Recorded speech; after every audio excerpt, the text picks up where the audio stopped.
There's been a lot of technology development in the AI space, and we kind of hit this wall where investors got a little timid in investing in AI solutions. It's hard to tell the difference between the hype, the bullshit, and the real. Welcome to These Droids Podcast, where you find the droids that you are looking for.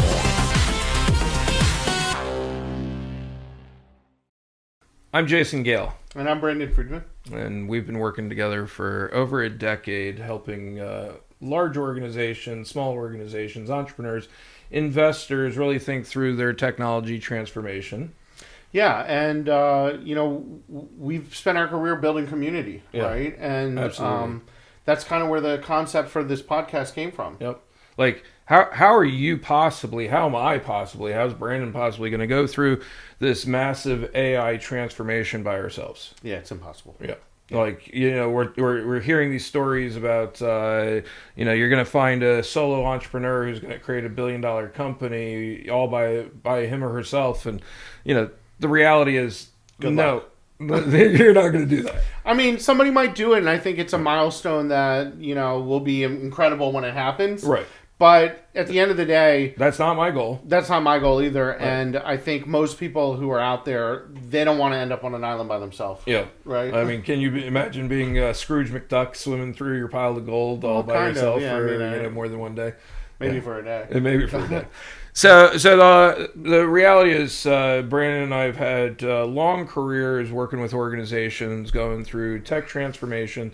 It started off in the post 9/11 IT modernization. How are you going to connect everything up?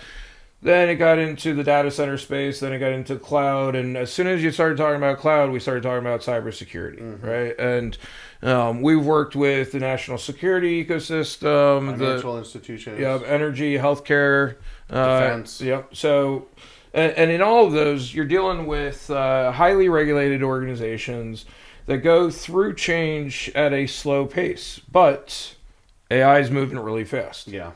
So we wanted to get together and put together a podcast. We call it These Droids. Why? Well, we came up with the name because we're both kind of Star Wars geeks. Yep.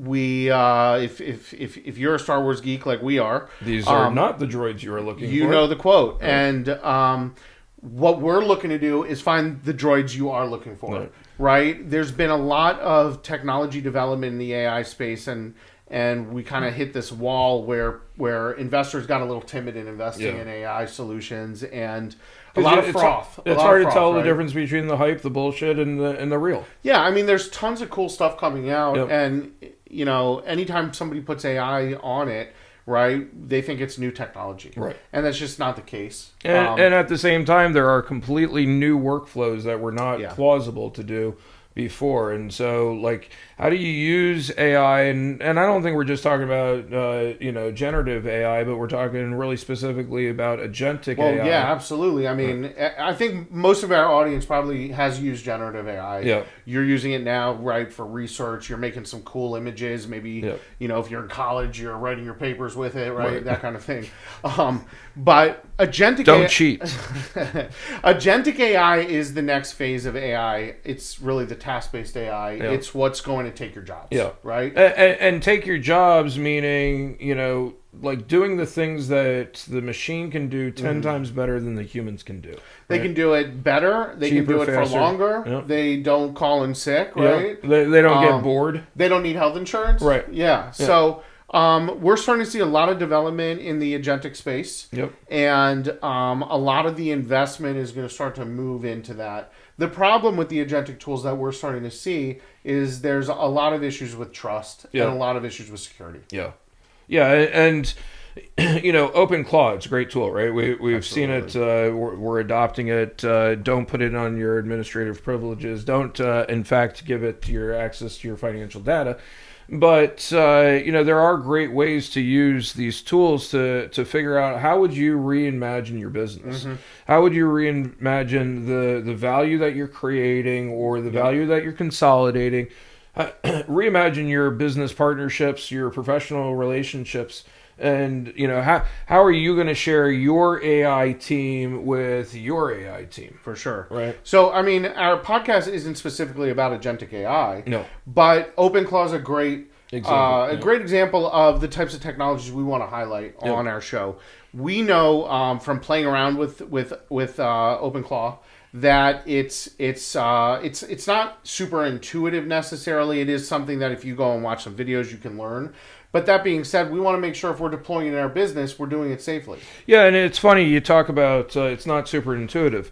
Neither Brandon or I are tech experts. Right. We're business technology experts. We understand how would you use the technology, and after about 4 hours of trying to figure out, yeah, exactly. But after about 4 hours of me trying to reconfigure, I realize I'm not the technology expert who can just go 1, 2, 3. Oh, look how easy OpenClaw is to use. And I think you bring up a good point, Jason, which is if you're an entrepreneur, you may not be a technologist. Right. And if you're a technologist, you may not be an entrepreneur. Exactly. And that doesn't mean that the two are precluded from being, one and the same, but very frequently we have strengths and we have weaknesses. And if you look at some of the biggest businesses in the world, right, everybody needs a Wozniak and a Jobs. Yep. Right? And which one are you?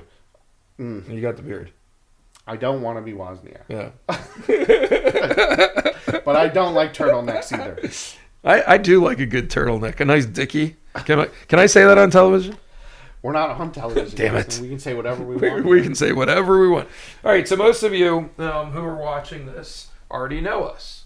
Or you know one of the people who does know us. And that's by design, right? Because we're not looking to build the biggest podcast in the world. Yeah. We're not here to compete with Joe Rogan. Yeah. We want to build a community of people who are going to be involved. Yeah.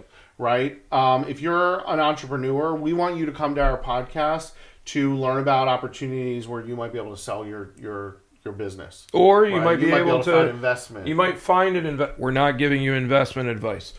You might find a technology. We're not telling you which technologies you should or shouldn't buy. We're teaching you what you should be thinking about. Absolutely. And more importantly, our guests are teaching you. Right? Yeah, so we want to bring on guests to the show who are going to have really cool things to talk about, with whether it's new technologies, it's struggles they've had trying to work with federal agencies, barriers they've run into.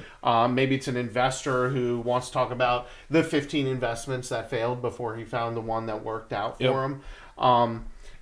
Whatever it is, we want to bring interesting content, whether it's an entrepreneur, an executive, or an investor. And those are the main types of people we want to bring onto the show to really talk about their experiences in business. And then the cool part about the community is we're going to give them the opportunity to interact with the community. So how do you do that? Well, okay, so like and subscribe. Please scan our QR code. Go to our website. It'll take us to the website, and you'll be able to fill out some basic information just to help us get to know who you are.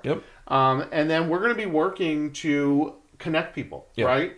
So building study teams. Exactly. So we put on events.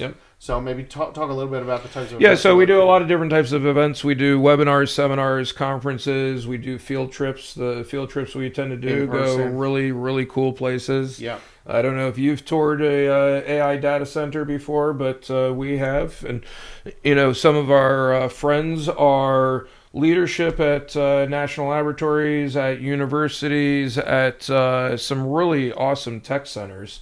Yeah. And so whatever we're bringing you to should add value. And it's why when you go to our QR code and you go to thesedroidspodcast.com, we're asking for a little bit of information. We want to know, share your LinkedIn.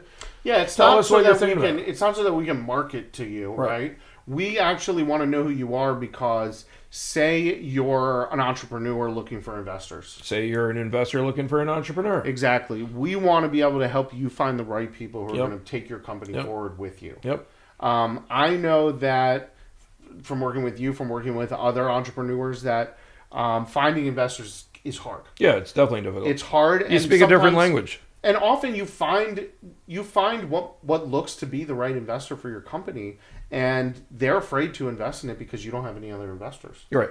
Well, something that we could help with. Or worse, because you just articulated the value proposition that you think it has. Sure. Versus having sat down with 20 potential customers and heard from them what the value is they think it has. And that's one of the beautiful things that we'll be able to do with the community to say, okay, you came on our show, you talked to the community about some really here's the feedback you got. Some really cool thing you're working on. Here's the feedback. Yep. We heard from 25 of our investment community that want to learn more about your company and see if they can participate. We have the ability to put that breakfast together. Yep. Have you present in a much more friendly, intimate environment, and actually get buy-in from multiple investors who might be good investors. And I will tell you, from every experience I have, when you get the right people in the room and they all nod their head yes, it's a win. It's a win. Right. So Brandon and I, we've done a lot of live events before. We've done a lot of webinars before. What they've always been focused on is taking the business leaders, the technologists, the users of that technology, and really understanding what's that business case, right? Yeah. So we did that in the financial services industry. We pulled together, a team of about 40 different CTOs, CFOs, CEOs of their financial institutions. We went on really cool field trips with them. We went down to New Orleans. We went over to San Diego with them at various times. But it was pretty amazing because we saw the same people who weren't really eager to get into the, hey, you're going to embarrass me in front of my boss type conversation. Now they're with their peers and they get a chance to really learn deeply about things that were, to be fair, beyond their adoption curve. Yeah, and I think, like anyone else, a lot of people in these positions, they have very limited time. Right. And they don't want to waste that time. They want to make sure they're using it usefully. Yep. And one of the things that's important to you and I is making sure that when we set an event up like this, it's the right people in the room. Yeah, that it's super valuable. That they are not only the right fit from a business perspective, but also a cultural fit. Yep. Right? Because it's a timing fit. It's great if you've got all the money in the world and you're an investor and I've got the next best, most investable product, but we don't like each other. Right. Like, probably not the right business partners. Yeah, exactly. Yeah. We don't try and merge assholes together. No, absolutely that's not our business. No. Well, so, we have done these types of tech showcases in the past, not only for the financial institutions, but we did a major project for the Department of Energy and the National Laboratories, showcasing 12 out of 200 research projects that really had opportunity to form research partnerships, channel partnerships, delivery partnerships. We were able to bring in early adopters and help do market intelligence activities. Yep. So this is a community that is meant for you. It's by us, for us, right? And again, like, really easy. Go to like and subscribe. Go to our QR code. Go to TheseDroidsPodcast.com. Yep. Fill in a little bit of information. You're going to hear from Brandon and Ming. So we're excited to meet you. Come be part of our community. Yep. Thanks, guys. We work with particularly highly regulated industries. Cut the... that's hysterical.